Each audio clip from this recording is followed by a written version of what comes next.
Checkmate Lincolnites, welcome everybody to Solo ReacTalk. Today I'm going to be reacting to Did the Confederacy Have Better Generals, made on the Atun-Shei Films YouTube channel. If you guys want to check out my previous reactions to the other episodes or videos in the Checkmate Lincolnites playlist, remember the playlist card is going to be at the top here. Just click on it and be able to access them. If you want to check out the original video as well as Atun-Shei Films YouTube channel, the links are going to be in the description below. Okay, let's start. 3, 2, 1, go. Checkmate. What? No.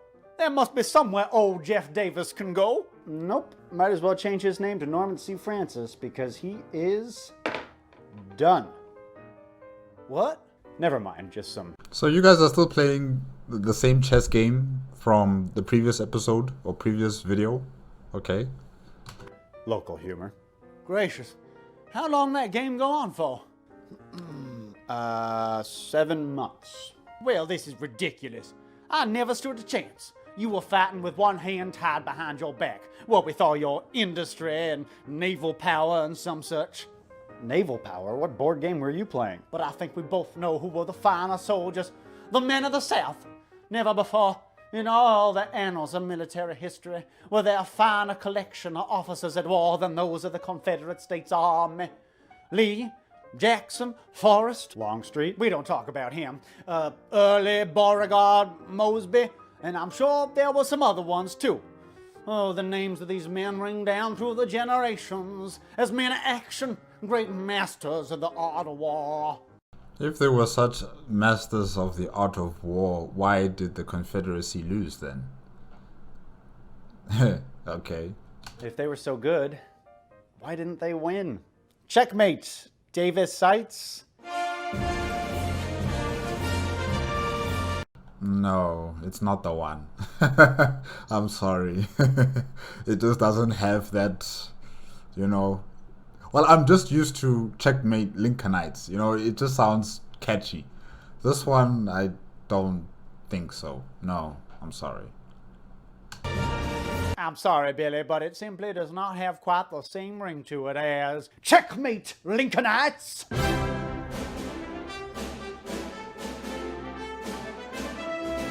The program where we obliterate the righteous cause myth, a disgusting Yankee lie which dares to suggest that the sultry, balmy, beautiful South seceded from the Union over the issue of slavery. Could you imagine such a thing? Tonight, we shall prove once and for all the uncontested martial superiority of the Confederate soldier upon the field of battle. That's right, folks. The best generals were Southern. The Yankees won for a couple of reasons. They had more money and manpower.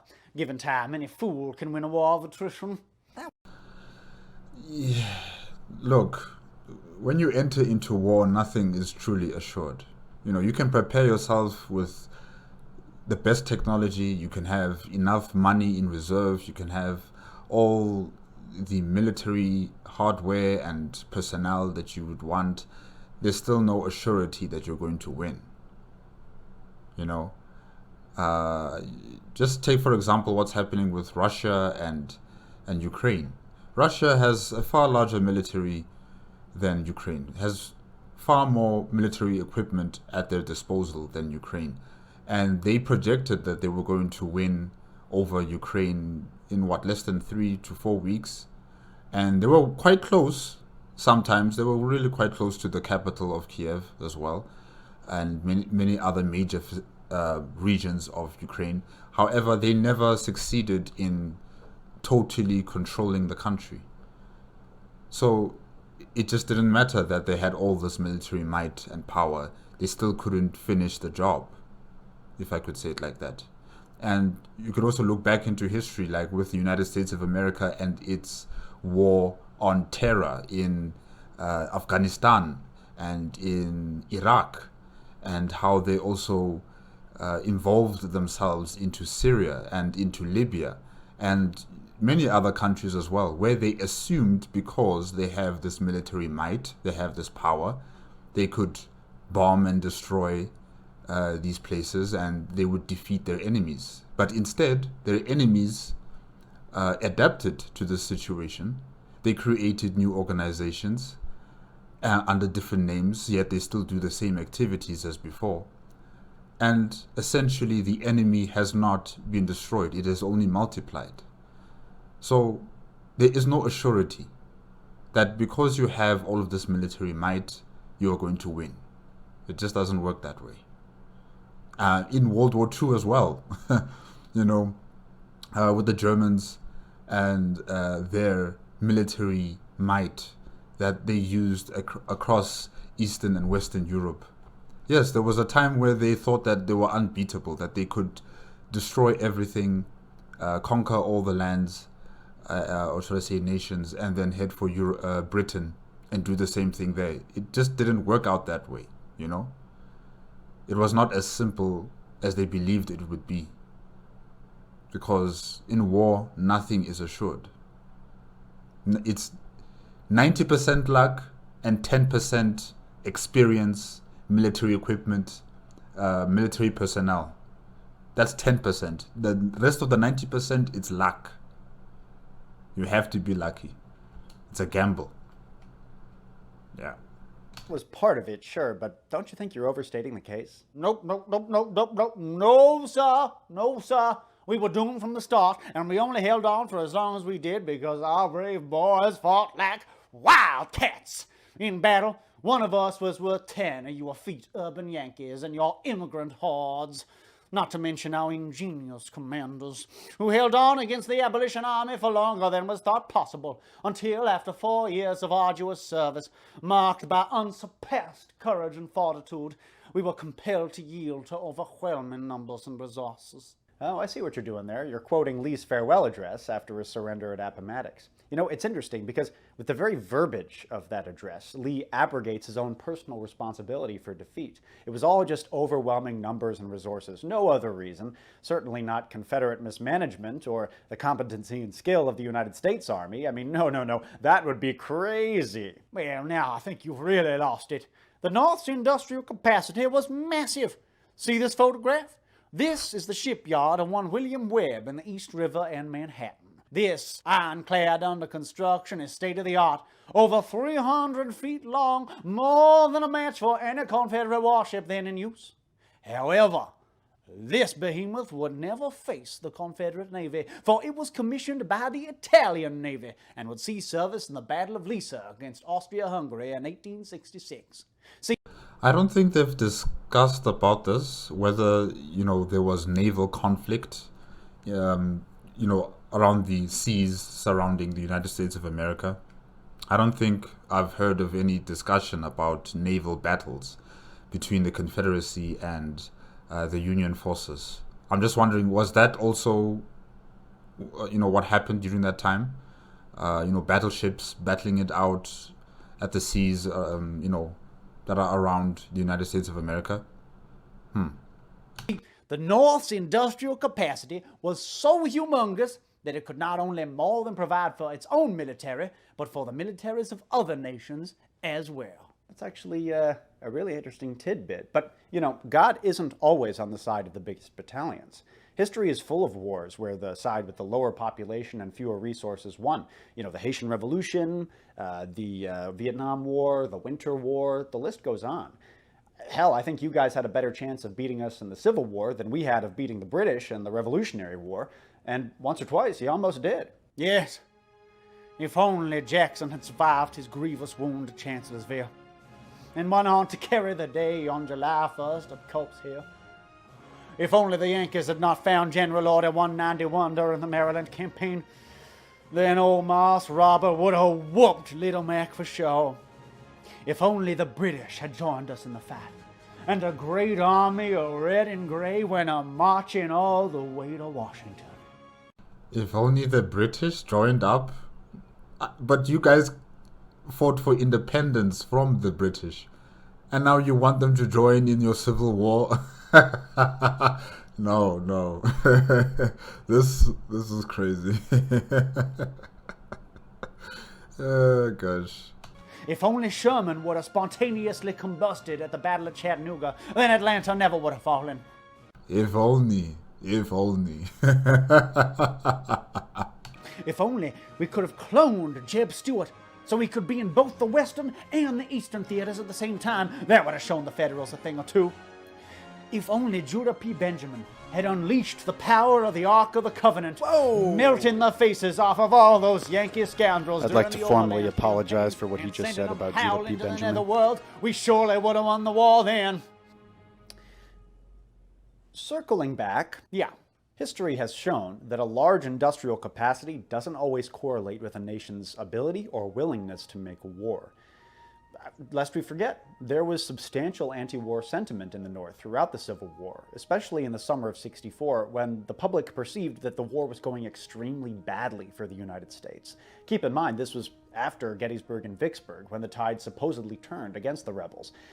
Now, of course, in hindsight, it's easy to say, oh, well, the Confederacy was doomed at that point, but for people at the time, it was far from certain. During the grueling sieges of Petersburg and Atlanta, there was a tremendous amount of public pressure on President Lincoln to enter into peace negotiations with the Confederacy. It was only after Sherman's capture of Atlanta and Sheridan's scourging of the Shenandoah in '64 that the public began to regain hope that the war could be won. If the presidential election of 1864 had been held in August instead of November, then Lincoln probably would have lost and George McClellan would have become president. And if his timid conduct as commanding general of the army is any indication of how he would have conducted the war as president, I think it's pretty safe to say he would have given the rebels ample opportunity to bounce back. Timid, yes. And if he did give the opportunity for the rebels to bounce back, America would be a very different country, in today. If history had changed and Lincoln was no longer president and it was someone else and, they, took it a different path, maybe the United States would not exist as we see it or as we know it today. So, interesting. On that we can agree. A fine administrator. Not such a great field commander. Oh, I was half expecting you to defend McClellan and proclaim him as some sort of military mastermind. But not even you would stoop so low. How's that humble pie taste, Billy? It's a little dry. Well, you conceded a point, so I shall graciously return the favor. Perhaps I did exaggerate the role of industry in federal victory. However, if industry didn't do it, then the Yankee tendency toward tyranny certainly did. In the 20s and 30s, historian Frank L. Owsley argued that the Confederacy had, quote, died of states' rights. Our commitment to freedom was too great, that our states could not coordinate under a strong central power, and it hamstrung our war effort. What are your thoughts? Owsley's full of shit.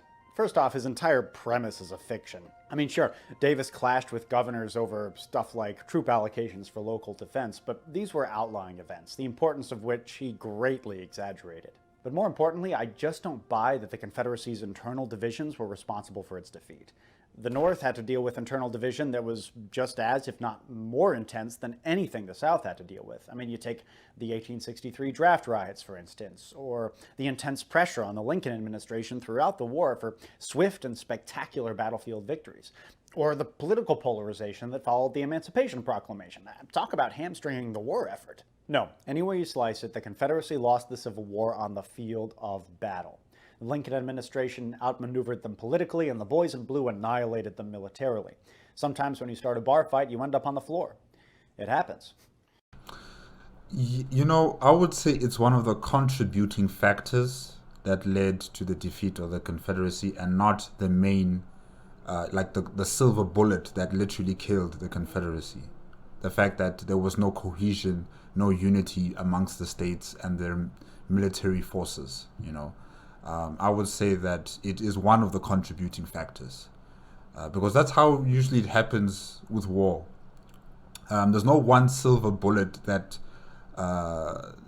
would kill the enemy, if I can say that.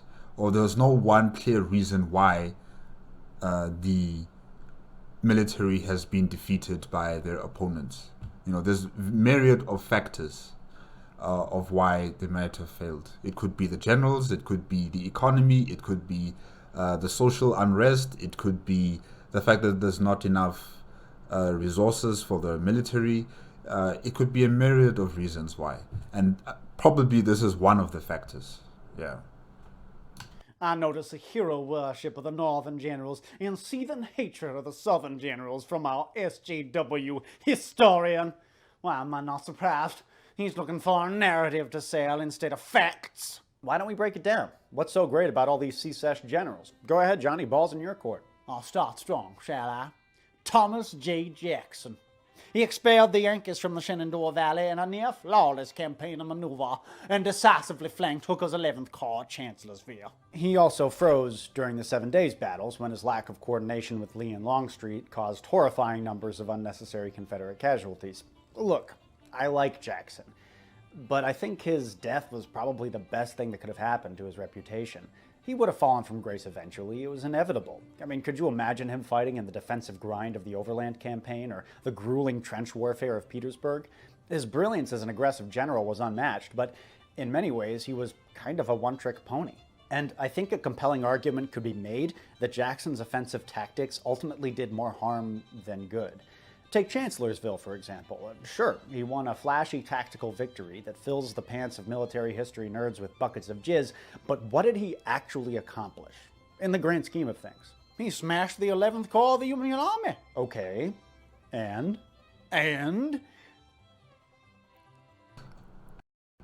Yes, and? And he got a lot of his own troops killed. Troops that Lee could not afford to lose. Time and again, throughout the war, rebel generals tried to one-shot Union armies with dramatic Jacksonian offenses. Sure, they might maul a corps and gain a victory, but the Yankees always came back. They never realized that gambling everything on one climactic, decisive, war-winning battle was just a plain bad bet, and it always cost the Rebs more than they gained. Nick. So the Confederacy were fighting for glory, glory kind of glorified war, fighting these big epic battles that are going to be told in stories and sang as songs and given memorial statues and say that this is where the greatest battle in the United States of America was held and the Confederacy won it. While the Union, they were more strategic with their approach to this war. They weren't seeking glory. They probably, didn't fall for the traps that were laid before them by the Confederacy. They utilized whatever power or resources they had at the time in a far more effective way, not placing too much emotion and expectation into these operations, but just making sure that the mission is done, the objective is complete, and not making it seem as if it's some sort of movie set, if I could say that. So the Confederacy, they were the ones who were seeking for that glory. They were seeking for that fame, to say that I fought in this battle. It was a brilliant, epic battle against us and the Union forces, and we won against them. But what is the substance of that win? What did you gain from it? That's very important, and that's what the Union forces were focusing on mainly. Okay.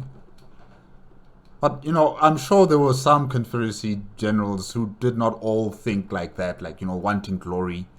I'm sure there were some who also thought of this war in a very tactical manner, with a calculating ruthlessness to it, and not just seeking glory. I'm sure there must have been some, right? Pix, I say, you're finding fault where there is none. Stonewall Jackson was a mighty war chief, whereas the Union High Command, it was a veritable menagerie of nincompoops. Burnside, Pope, Butler, Banks, Meade. Don't you dare talk shit about George Gordon Meade. Oh, what? You'll scurry up to the top of a hill and wait for me to come charging after? Did you forget that he tends to take out a gun and point it at your face? So, yeah, don't antagonize him. Please, don't take much brains to defend high ground with superior numbers. The only reason we did not carry the field at Gettysburg was because of that scallywag Longstreet, dragging his heels instead of launching his crucial offensive in concert with Ewell and Hill's corps. And then, once we retreated, that old snapping turtle Meade did nothing to pursue us, instead allowing us to return to Virginia unmolested.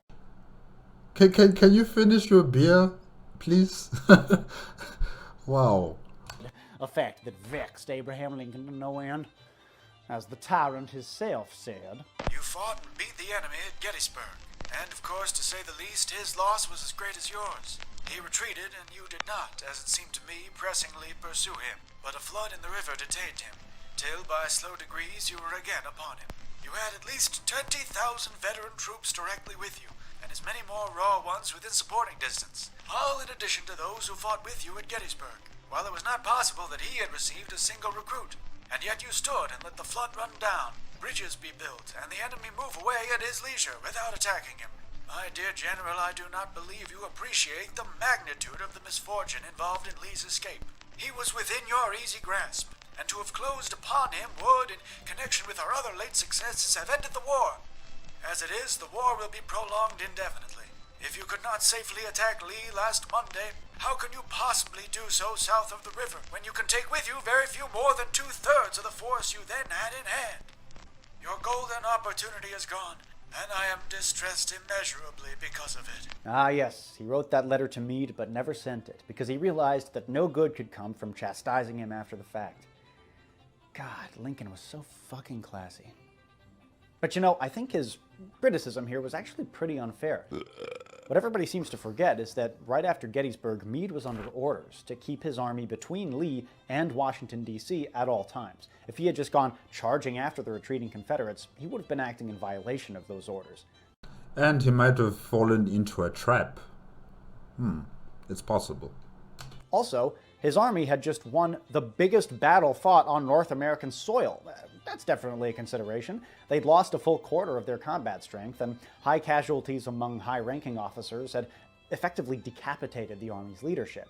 It was also pissing rain that whole week, making all military operations more challenging. And while the Army of Northern Virginia was waiting for the swollen waters of the Potomac River to recede enough to ford, they dug entrenchments and threw up earthworks. They wanted Meade to attack them there. Didn't this beer used to be called Dixie? Meade was no Jackson, right? He never attacked without good intelligence and solid knowledge of his enemy's dispositions. Was he a military genius? No. Did he make mistakes? Yeah, of course. But as far as I'm concerned, in the Gettysburg campaign, he did pretty much everything right. Lee didn't lose that battle. George Meade won it. Very well then. I propose we shift our focus to the Western theater. Oof. You sure you want to do that, Johnny? I do. Prepare to quake in your boots, Billy Yank, and allow me to present the most daring cavalry commander of the war. You know him. You love him. It's Nathan Bedford Forrest. Woo! Woo! Woo! Woo! Woo! Whoa! Woo! Nathan Bedford Forrest, right. Slave trader, Klan leader. Repentant Klan leader. Oh, well, that's okay then. The South's greatest cavalry officer was indeed appointed first leader of the KKK. He tried his The KKK. The Ku Klux Klan? Okay. Wow. best to keep it an honorable organization. Honorable organization. Right. Robert E. Lee had been offered the job first, but feeling that it would violate his parole and feeling that a younger man was needed, suggested Forrest. The Klan was never an honorable organization. It was founded explicitly to terrorize black people and deprive them of their rights as American citizens. Now, Forrest worked hard to keep his association with the Klan secret, but it's not all that hard to piece everything together. In 1871, he was actually called to testify before Congress as part of an investigation into the Klan's terroristic activities. Here's what he had to say when Vermont Congressman Luke P. Poland asked him point blank if he was part of the Invisible Empire. Are you a member of the Ku Klux, General? I'm not, but I am in sympathy and will cooperate with them. I know they are charged with many crimes that they are not guilty of. What do you think of Negro suffrage? I am opposed to it under any and all circumstances, and in our convention urged our party not to commit themselves at all upon the subject. If the Negroes vote to enfranchise us, I do not think I would favor their disfranchisement. We will stand by those who help us, and I want you to understand distinctly that I am not an enemy to the Negro. We want him here among us. He is the only laboring class we have, and more than that, I would sooner trust him than the white scalawag or carpetbagger. Cringe. When I entered the army, I took 47 Negroes into the army with me, and 45 of them were surrendered with me. I said to them at the start, this fight is against slavery. If we lose it, you will be made free. If we whip the fight, you stay with me and be good boys, I will set you free. In either case, you will be free. These boys stayed with me, drove my teams, and better Confederates did not live. Black Confederates! Black Confederates! They were Teamsters. Don't get excited. Come on, we've been over this. Do you think the Ku Klux will try to intimidate the Negroes at the election? I do not think they will.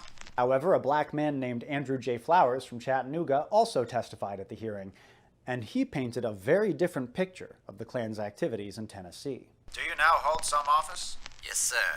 I am a justice of the peace. When were you chosen Justice of the Peace?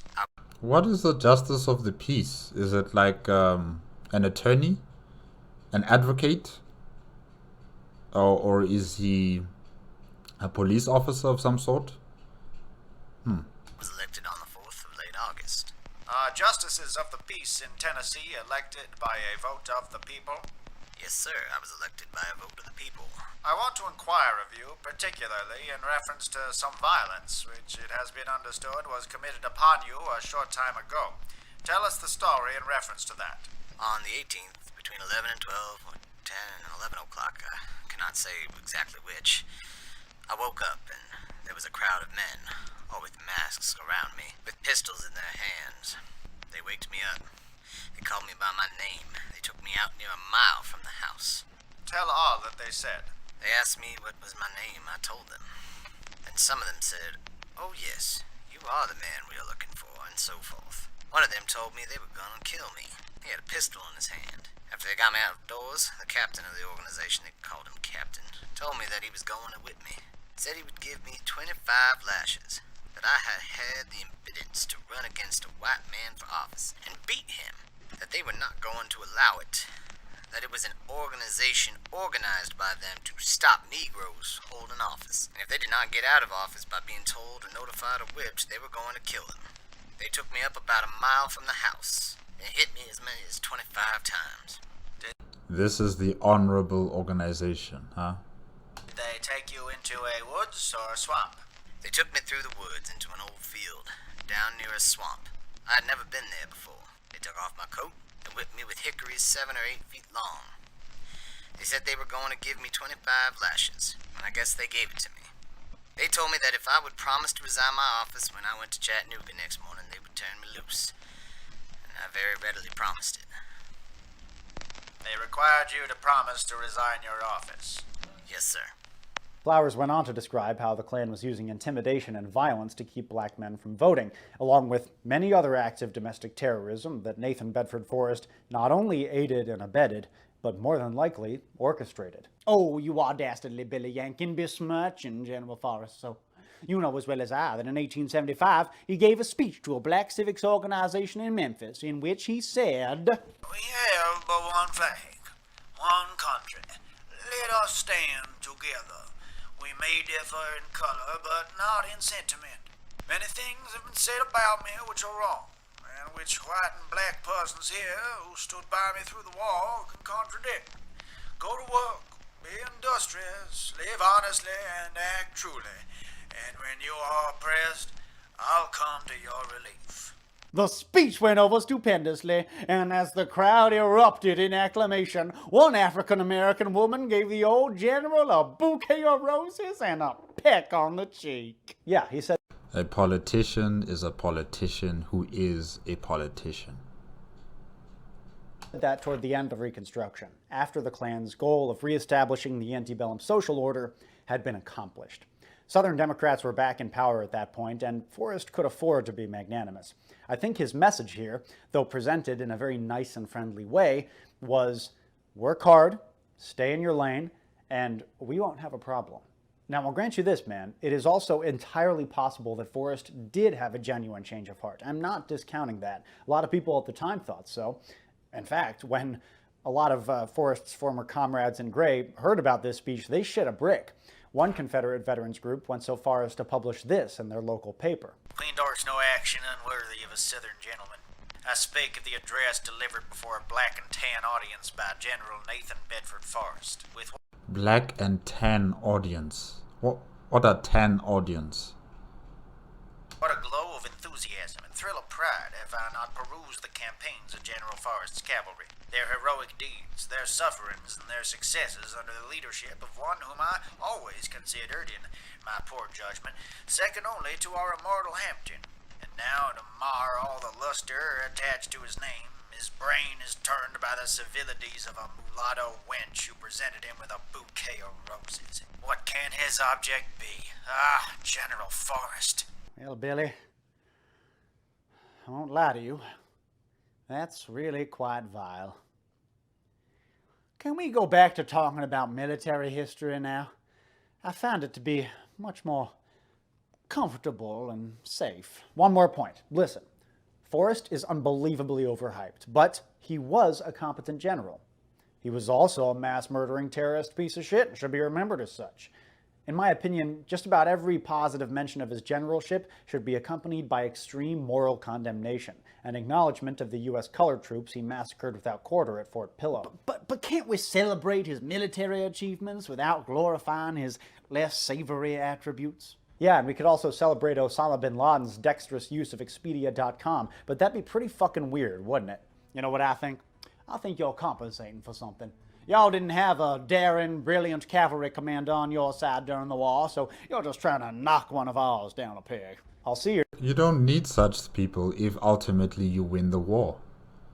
War is not about all these glorious heroes and superstars on the battlefield. It's who gets the job done. And ultimately the winner of the said war will be the one writing the history books. So yeah, you can celebrate your individual superstar generals, but ultimately they failed, all of them, in making sure that the South has their succession complete. Nathan Bedford Forrest, and raise you Colonel Benjamin H. Grierson, who led a ridiculously clever cavalry raid down the length of Mississippi during the Vicksburg campaign.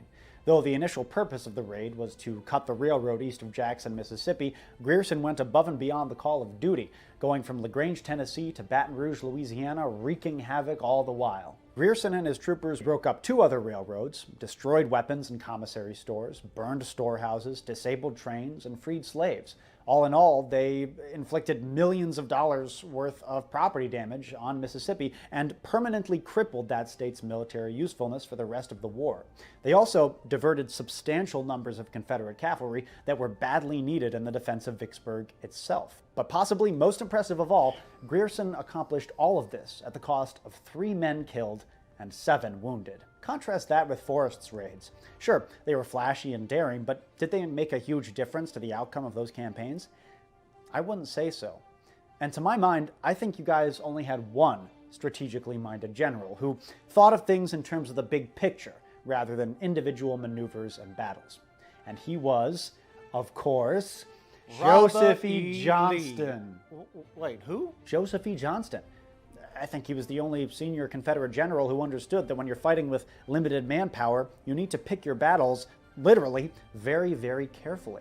Most other rebel generals thought of war in terms of attacking or defending dots on a map. They were very geographic in the way they went about it. But Johnston understood that when you're outnumbered and outgunned, stubbornly holding on to bits of dirt can often be counterproductive. Maneuver, even strategic retreat, can be much more beneficial in the long run. There is no way to fight with honor. Yeah, that's what Jeff Davis often said, which is exactly why Johnston hated him so much and privately talked all sorts of shit about Jackson and Lee. Whereas, it must be said, our side was full of keenly strategic military minds.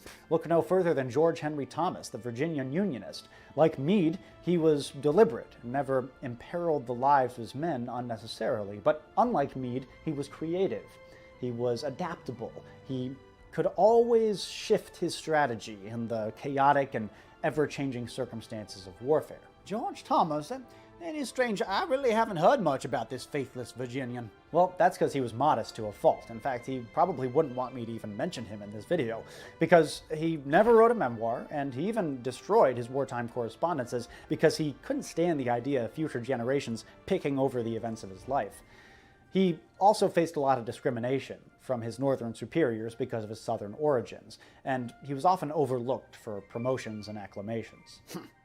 Typical. I'm with you there. And ever since, General Thomas has been kind of forgotten about by historians, despite the fact that he was a huge badass. In a skirmish before the First Battle of Bull Run, he actually went toe-to-toe with Stonewall Jackson and kicked his fucking ass. At the disastrous Battle of Chickamauga, when William Rose... You'll have your chance, just wait. He's on a roll. Rosecrans, the Union Army commander, fled the field, Thomas remained behind, fighting on alone with his men against the whole Reb army, badly outnumbered and outflanked, and this holding action single-handedly saved the Army of the Cumberland from complete destruction. And 2 months later, United States forces would get their revenge at the Battle of Missionary Ridge, where Thomas and William Tecumseh Sherman orchestrated a frontal attack on the Confederate center that shattered their lines, and those lines, might I add, were entrenched on high ground. And then, in December 1864, Thomas faced off against John Bell Hood, who sucks, by the way, in the Battle of Nashville, and destroyed his army. That's not hyperbole. He literally destroyed it. The Army of the Tennessee was laid low. Its ruin smote upon the mountainside. There would be no more large-scale fighting west of the Appalachians for the remainder of the war. George Thomas never lost a movement or a battle, and may very well have been the best general on either side in the entire conflict. Lord almighty, what else this fella do? Cure cancer? Though as far as good Union generals go, there's one person that we haven't talked about yet. Let me guess. Sherman. Do it again, Uncle Billy. Spare me your memes, sir. Besides, we've already done an entire episode about him. No. No, no, no, no, no, no, no, no, no. No, no, no, no, no. Is he being possessed? Sherman is but the apprentice. He is the master.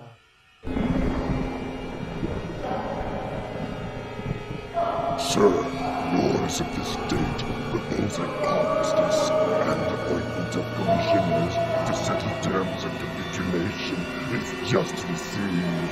No terms except unconditional and immediate surrender can be accepted. I propose to move immediately. Wake up!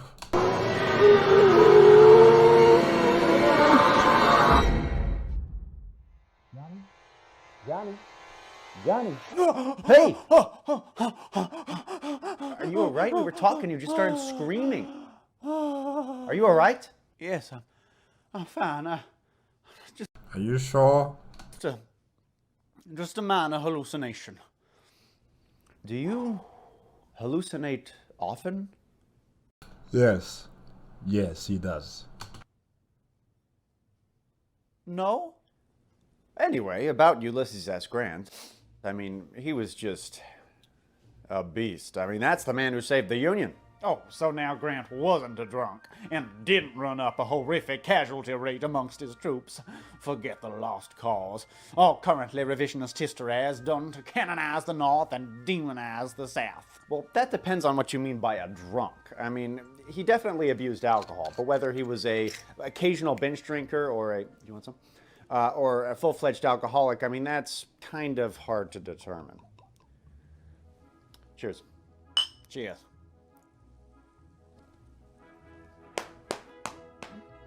Whew. If the Butcher Grant is the best you Yankees have to offer, then I'm afraid you are in a heap of trouble. For there is simply no comparison betwixt the Butcher Grant and old Moss Robert E. Lee. Why do you guys call him the Butcher Grant? In the words of Jubal Early, shall I compare General Lee to his successful antagonist? May as well we'll compare the Great Pyramid, which rears its majestic proportions in the valley of the Nile, to a pygmy perched atop Mount Atlas. Nice one, Jubal. Wonderful use of very specific North African imagery. You really showed that Butcher Grant what's what. You keep calling Grant a butcher. Why is that? Because his generalship contained no spark of military genius. His idea of war was to the last degree rude. No strategy, the mere application of the wing's inertia. He had none of that quick perception of the field of action which decides it by sudden strokes. He had no conception of war beyond the momentum of numbers. Such was the man who marshaled all the material resources of the North to crush the little army and overcome the consummate skill of General Lee. That's a very common and especially Eastern theater-centric misconception, and it mainly stems from Grant's battles against Lee in 1864, namely the Overland Campaign. And yes, to be fair, the casualties in that campaign were appallingly high on both sides. And though y'all eventually won, your casualties were higher than ours. We lost approximately 33,000 men killed, wounded, or missing. Y'all lost 55,000 men killed, wounded, or missing. Imagine a stadium worth of people dead. 33,000. That's a small, community stadium. 50,000. It's a city stadium of people gone. Just like that. War is a terrible business, people. It's terrible. Well, we were on the offensive during the Overland Campaign, and attackers do tend to take more casualties than defenders, especially since the war was becoming steadily more brutal, as tactics slowly transitioned between Napoleonic-style open field type warfare and kind of proto-World War I, deeply entrenched warfare of attrition. That was not the sort of campaign that Grant was trying to fight, by the way. He actually wanted to maneuver Lee into fighting an old-fashioned open field type of battle, where he could bring his superior numbers to bear more effectively. But it was Lee who decided to entrench, so he could better protect Richmond and Petersburg. It had been something he had been threatening to do for a very long time. But Grant was grimly determined and kept the pressure up until the United States achieved a costly but decisive victory. But what about the Yankee defeat at Cold Harbor, or the Turkish shoot slaughter at the Battle of the Crater? Yeah, I mean, those two failed attacks were huge mistakes and resulted in a horrendous and completely unnecessary loss of life. But it's important to understand that those missteps were the exception of Grant's generalship, not the norm. You see, Grant had a truly national view of the conflict. Now, there's no way to say this without coming across at least a little bit cold-blooded, but it's a tragic fact. The carnage of the Overland Campaign was necessary to bring the war to a timely conclusion, which Grant did after less than a year in overall command of the United States forces. Contrast that with his predecessors in the East, like McClellan or Burnside, who racked up significantly higher casualties than Grant did, with significantly less to show for it. Grant and Lincoln had a very specific strategy in Virginia at the end of the war: to grab Lee by the neck and to squeeze and to keep squeezing, never giving him a moment's repose, never allowing him for a second to even think about going on the offensive. Mr. President, if we are to draw troops from the field, it will prove difficult to suppress the rebellion in the disloyal states. My withdrawal now from the James River would ensure the defeat of Sherman. General Grant, I have seen your dispatch expressing your unwillingness to break your hold where you are. Neither am I willing. Hold on with a bulldog grip and chew and choke as much as possible. And as battered as Grant's army was, Lee's had suffered far worse, losing a full half of its combat strength in the Overland Campaign alone. And while the United States could always augment its forces with fresh troops, the Confederate States were running out of options. As Grant himself reflected, The rebels have now in their ranks their last man. The little boys and old men are guarding prisoners, guarding railroad bridges, and forming a good number of their garrisons for entrenched positions. A man lost by them cannot be replaced. They have robbed the cradle and the grave equally to get their present force.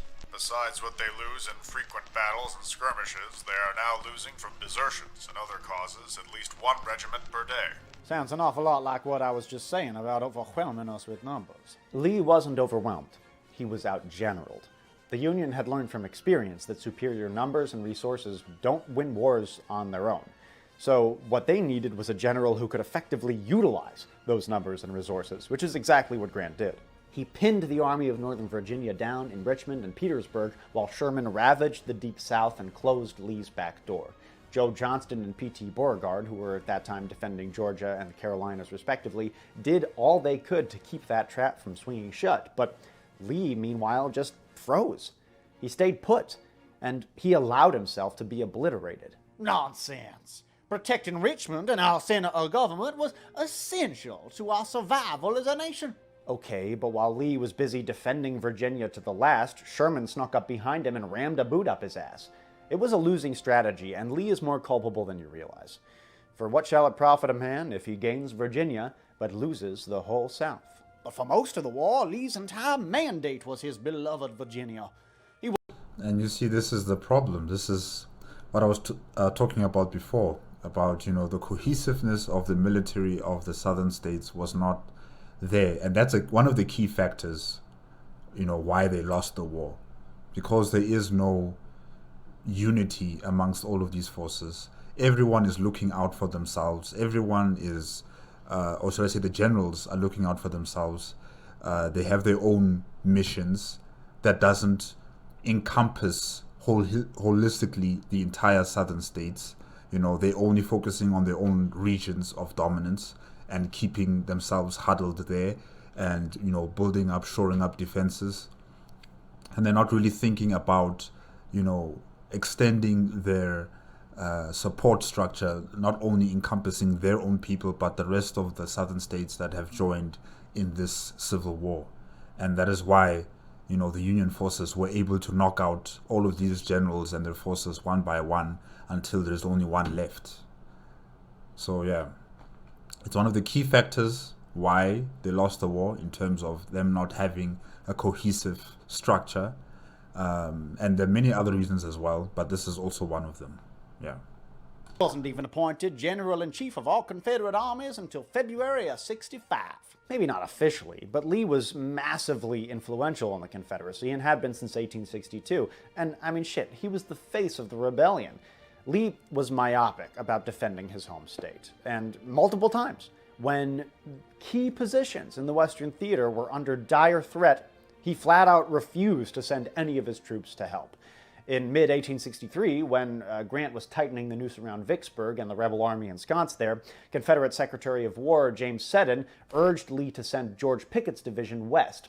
Lee responded with a refusal, of course, and it was full of excuses, some reasonable, others bizarre. The adoption of your proposition is hazardous, and it becomes a question between Virginia and the Mississippi. The distance and uncertainty of the employment of the troops are unfavorable. If you determine to send Pickett's division to General Pemberton, I presume it will not reach him until the last of this month.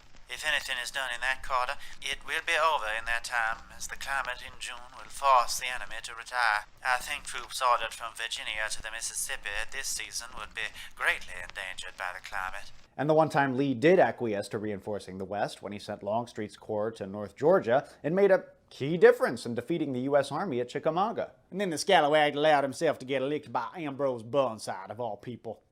Pathetic. In any event, Lee was right. He was handily outnumbered, and he hadn't a man to spare. Well then, why did he always get them killed at such an astounding rate? If anybody deserves to be called a butcher, it's Bobby Lee. Moss Robert? No. He loved us. He never threw our lives away needlessly. He loved us. Except he totally did. Like, all the time. Nope. That's your boy Grant you're thinking of. He didn't care a whit about his men. He just threw waves of conscripted children to their deaths.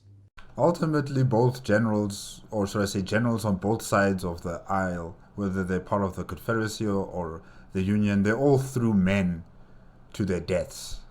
Yes, some of them strategically, so some of them for glory, but ultimately both sides threw young men, even boys or children to their deaths. So yeah.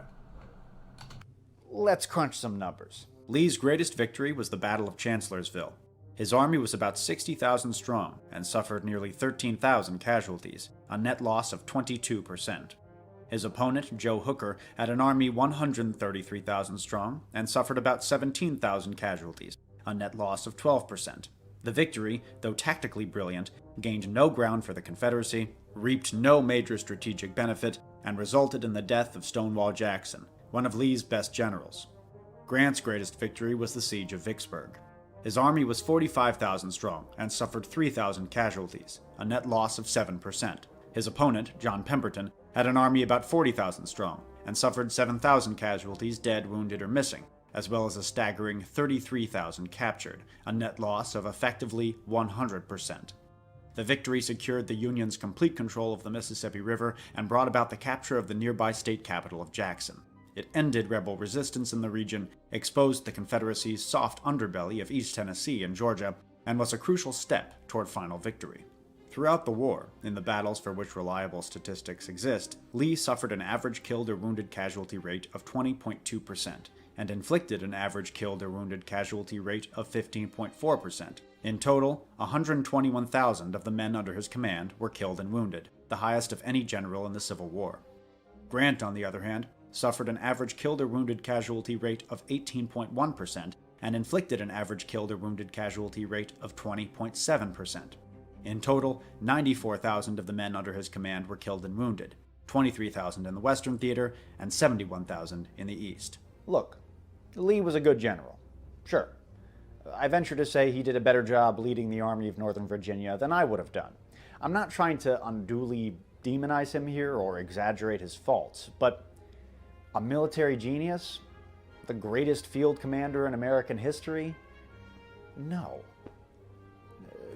That's a fairy tale, born from more than a century of creepy, pseudo-religious deification.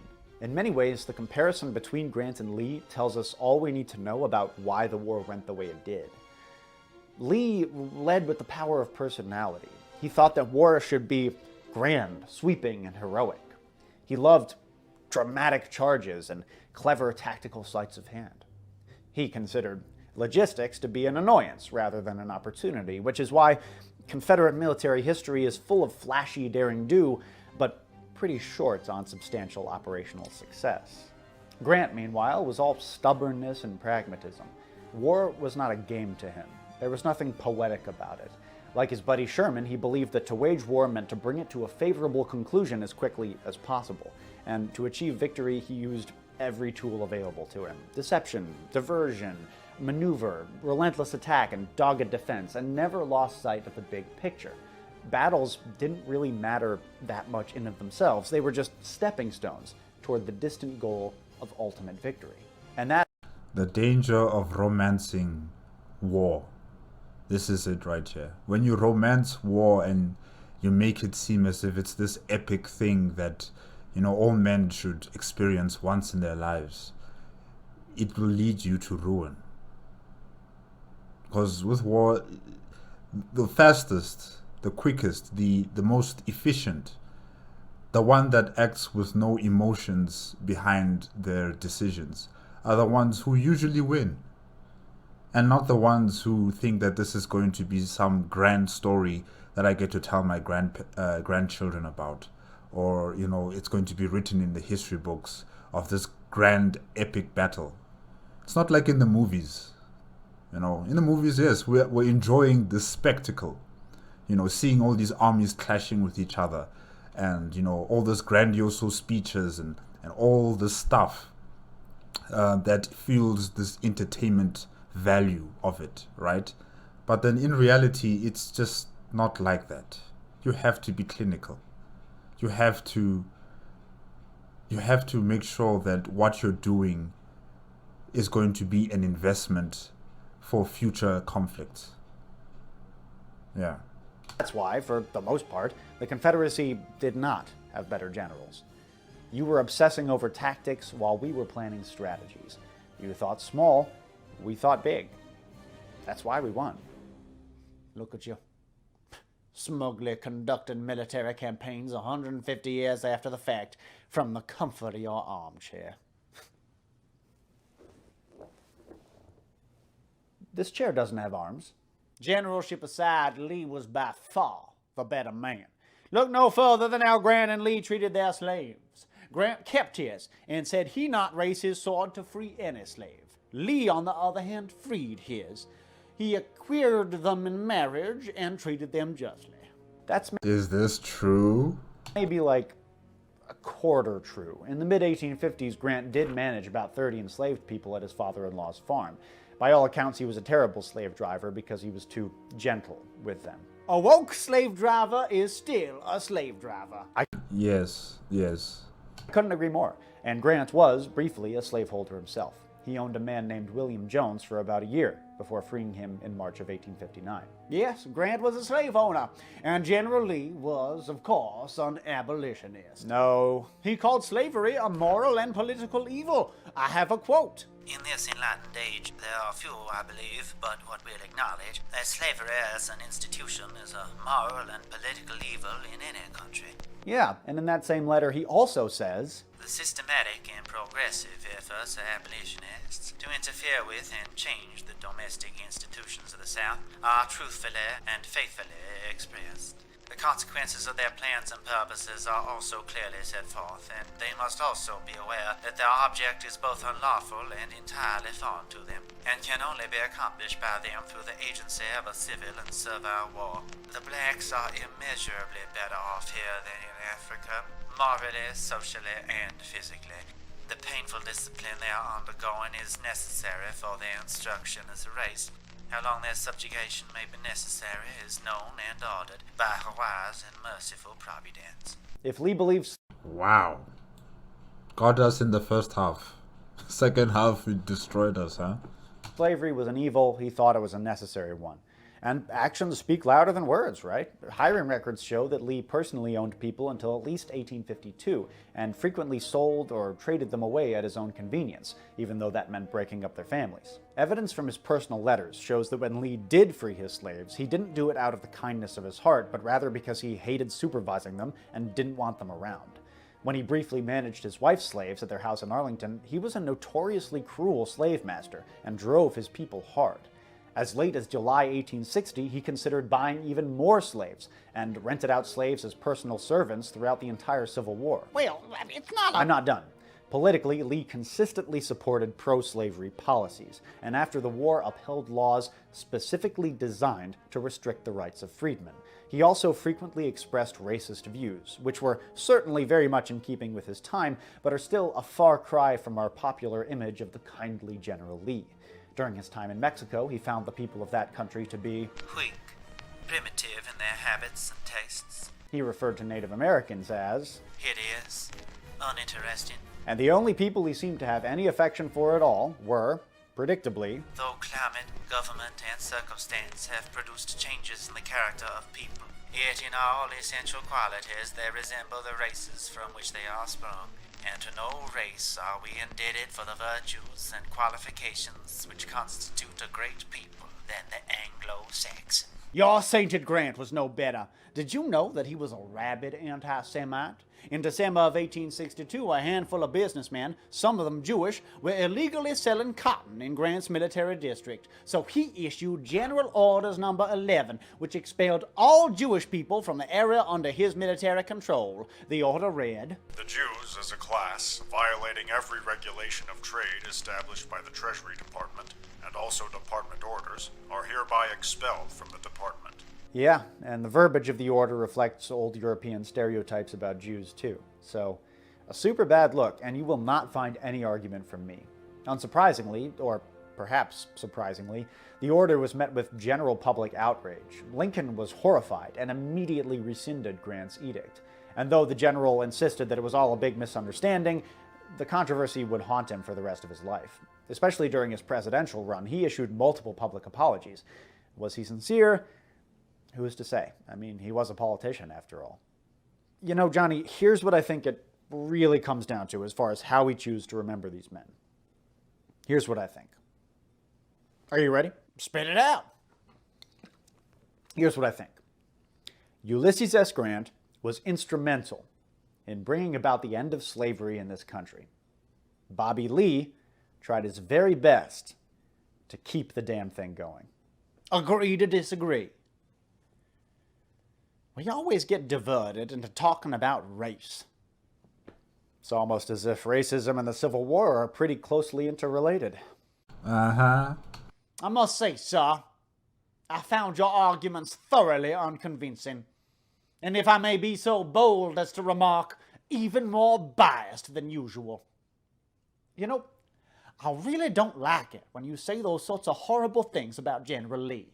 Look, Johnny, I'm not trying to pick on you, all right? It's just that lost causers have been sucking Lee's dick for 140 years. It's like the longest blowjob in American history, and it's left a real stain on this country. I'm not trying to paint him as some horrible monster. I'm just course correcting against generations of hero worship. Well, could have fooled me. I believe, sir, that I shall take my leave of you now. Come on, dude. Don't be like that.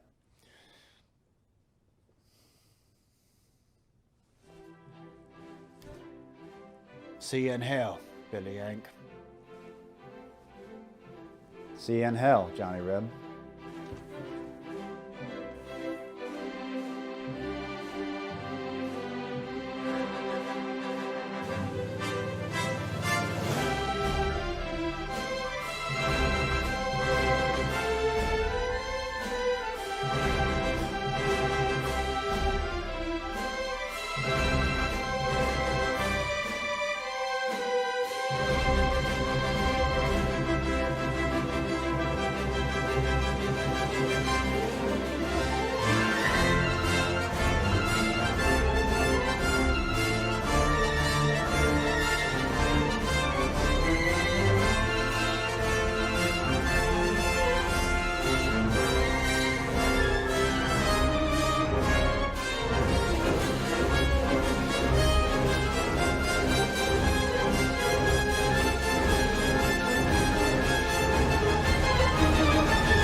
Uh, this is not me. I think this is the video.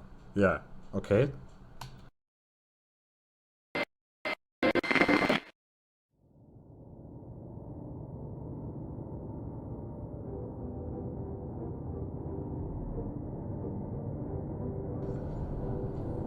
Who is this?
Okay, guys, that is it.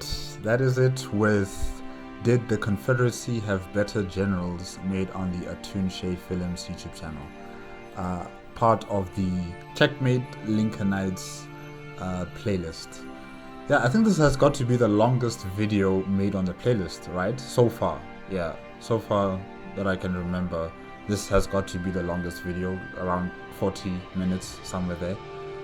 Yeah, it was really informative about, the different generals on both sides of the Civil War, whether they're part of the Union or the Confederacy, and also the types of reasons why the Confederacy lost the war, whether it's due to the Union forces' military output, economic base, military personnel on the field, or whether it's the Confederacy's disunity in terms of their military structures, how they do not support each other. Instead, they, entrench themselves into key positions and just holding off the Union forces instead of joining forces and fighting against the Union as a cohesive force. Yeah, there are myriad of reasons why the Civil War went to the way of the Union forces, but mainly it is due also to part the generals' actions, I should say.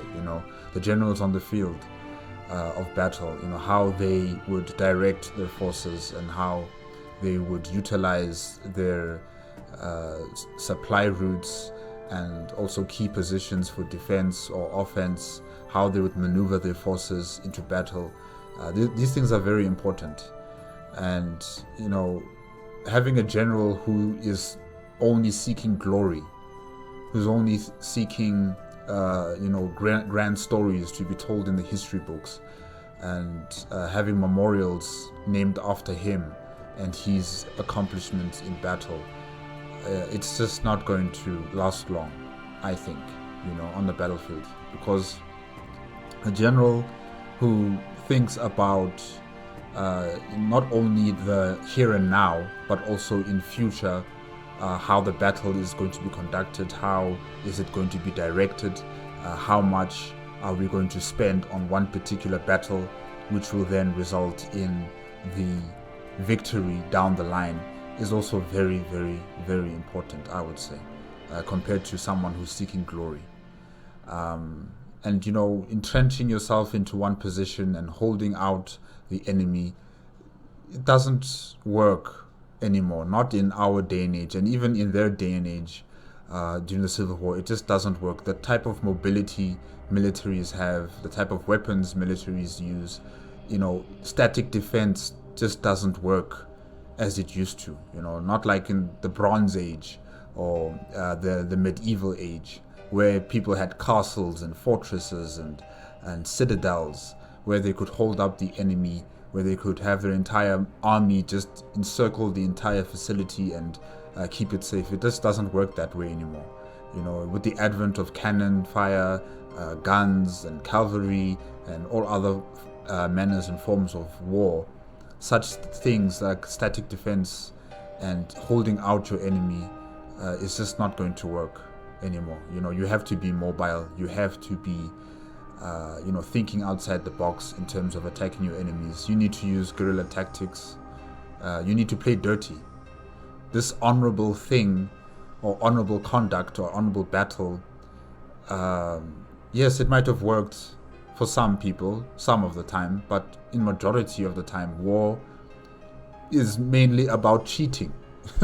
It's mainly about thinking what your enemies are thinking about and use that against them, And yes, some people will say that it's dishonorable to conduct war like that, but like I said before, ultimately, whoever wins this war, and the victor is going to be the one telling the story. The victor is going to be the one writing down what happened, that will then be passed down throughout the generations.